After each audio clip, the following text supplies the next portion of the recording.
Olá, tudo bem contigo? Como foram essas últimas semanas?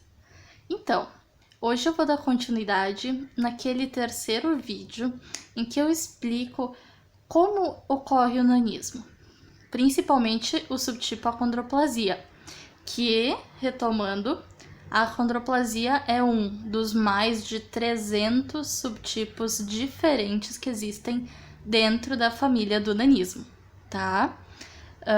Lembrando que nanismo é baixa estatura, um indivíduo com baixa estatura, mas existe o nanismo causado pela falta de hormônios, existem diversos tipos diferentes. Mas o que eu vou falar hoje, que eu vou continuar a conversar, é a acondroplasia, que é o meu subtipo e que tem características próprias. Que é um dos subtipos também que mais ocorre na família de nanismo. Então, para retomar, o que acontece é uma alteração do gene chamado FGFR3, que ao invés de uma molécula de arginina se ligar a essa proteína, que é o gene, o FGFR3, se liga uma molécula de glicina. Isso é um pouco sobre bioquímica, né? São aminoácidos, mas não precisa te preocupar em tentar entender exatamente o que é glicina, arginina. E se quiser, pode deixar aqui embaixo nos comentários ou me mandar um e-mail ou alguma coisa, que eu posso fazer um outro vídeo falando sobre o que é glicina, o que é arginina, enfim, tá? Mas é só para retomar que o gene FGFR3 se liga uma molécula que a gente chama de aminoácido, que deveria ser a arginina, mas na verdade ocorre uma troca e a molécula de glicina se liga no lugar dessa molécula de arginina. É isso que acontece no nanismo do subtipo acondroplasia, certo? Então, ok, ocorreu aí essa troca de aminoácidos, ocorreu essa modificação e esse feto está começando a se desenvolver durante a gestação. Muito bem, passam-se 9 meses, essa criança nasce. O que vai acontecer com ela daqui para frente? Então, o que vem, eu sempre digo, eu chamo de pacote da acondroplasia, porque são vários outros sintomas, vários outros sinais físicos que acompanham essa mutação nesse gene. E o que seriam essas mutações? São mutações físicas, mas também mutações no organismo que podem gerar patologias muito facilmente. Então vamos começar desde o início. O que muda? Primeiro, face hipoplásica. O que é isso, Dai? Face hipoplásica é o rosto com uma testa proeminente e essa curvatura aqui, ó, para dentro. É como se alguma coisa tivesse achatado meu nariz para dentro. Ó, se olhar de lado, você vai ver que a testa grande, tá? E aí faz esse movimento. A testa termina aqui e quando vai começar o nariz, ele faz esse ângulo para dentro, ó. Isso se chama face hipoplásica. A outra coisa que acontece é na coluna.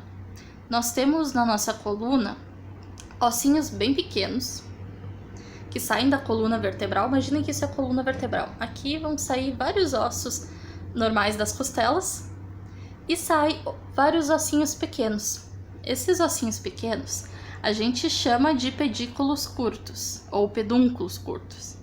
E no nanismo, na acondroplasia, esses pedúnculos que já naturalmente são curtos, são menores ainda. O tamanho deles, que era mais ou menos assim, diminui para quase que isso aqui. Ele fica muito menor do que ele já é. Outra coisa que acontece na coluna também é a estenose espinhal. O que é estenose espinhal? A gente tem a nossa coluna, né? Tem a cabeça e aqui vem a coluna que sustenta também o restante do nosso corpo, certo? É um osso comprido aqui, com vários discos vertebrais, enfim. E aí sustenta, tem a parte das costelas, né? Então, aqui no meio, esse osso aqui se chama espinha vertebral. Essa espinha vertebral, no meio dela, ela tem um espaço, faz como se fosse, ela faz essa estrutura aqui, ó. E aqui no meio que se cria um espaço.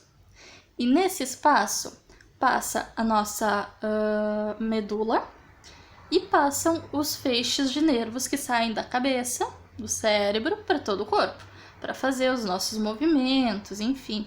E a medula é responsável pela nossa capacidade de caminhar, de se locomover, de também mexer as mãos, os braços, né?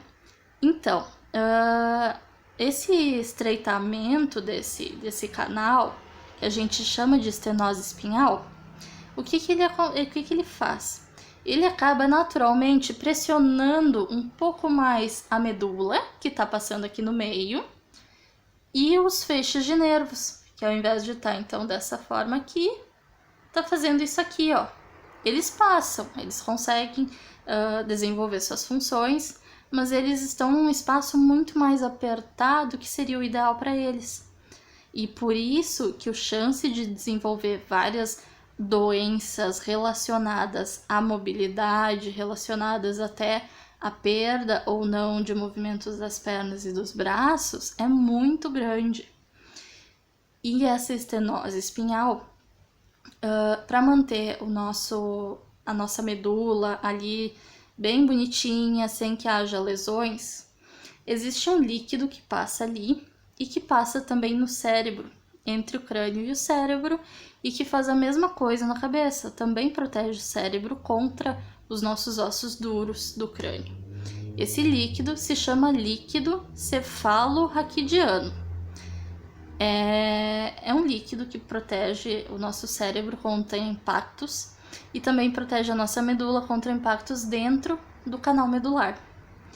E esse líquido, quando em excesso, ele provoca uma doença, uma patologia que se chama excesso de líquido cefalorraquidiano, ou pode também se chamar num pseudotumor. E esse excesso de líquido acontece justamente por essa medula ser mais estreita. Então esse líquido não consegue fluir naturalmente, porque ele fica o tempo todo indo e voltando, né? Indo e voltando dentro do nosso canal medular. E ele não conseguindo fazer isso, cria muita pressão. Imagina pegar um balão, encher de água. Ele vai até um ponto, mas depois ele praticamente explode se ultrapassa a capacidade dele. Não quer dizer que a cabeça vai explodir, tá? Calma, não é isso. Mas esse acúmulo de líquido causa dores de cabeça muito fortes, muito mais fortes do que enxaqueca. Quem sofre de enxaqueca sabe que isso é horrível mesmo. Mas esse acúmulo de líquido dói muito mais. Eu digo isso porque eu já tive enxaqueca e também já tive esse acúmulo de líquido na cabeça.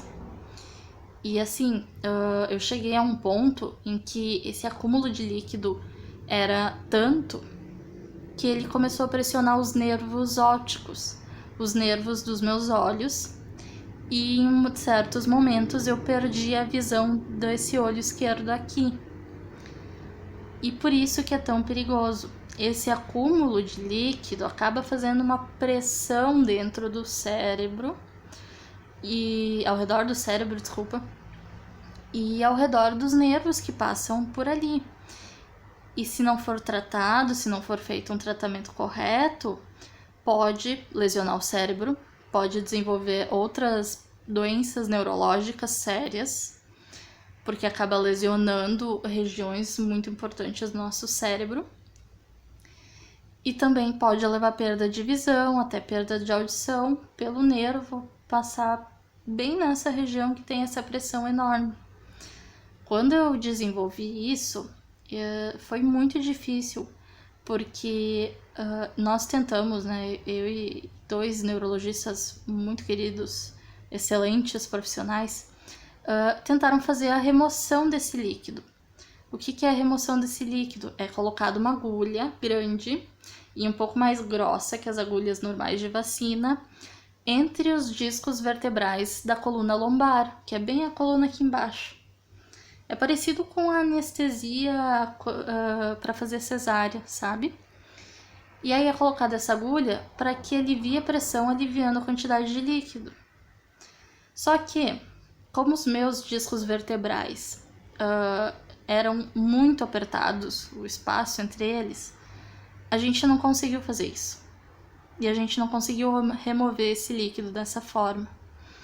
Aí nós tentamos outros tratamentos, né, alternativos, bem diferentes, para tentar aliviar essa pressão para que não me prejudicassem neurologicamente falando, e também na minha visão e até na minha audição. Mas assim, é muito sério isso. Por isso que eu sempre digo, qualquer dor de cabeça que a gente tem que ligar um alerta, tem que parar para analisar o que está acontecendo. Porque quando eu comecei a sentir os sintomas, era uma dor de cabeça. Eu tratava como uma simples dor de cabeça, tomava um remédio para aliviar essa dor e não ia investigar, não ia ver o que era realmente. Até que chegou um ponto em que as dores de cabeça eram fortes e cada vez foram ficando mais e mais fortes, até que um ponto que eu não aguentei. Eu não aguentava mais de dor na cabeça, porque dava a sensação de que realmente a cabeça ia explodir, né? Não que isso ocorra, mas a sensação é essa. Não tinha mais como aguentar, eu não suportava mais essa dor. E se eu tivesse procurado o tratamento antes, provavelmente teria sido tratado de outra forma. Mas enfim.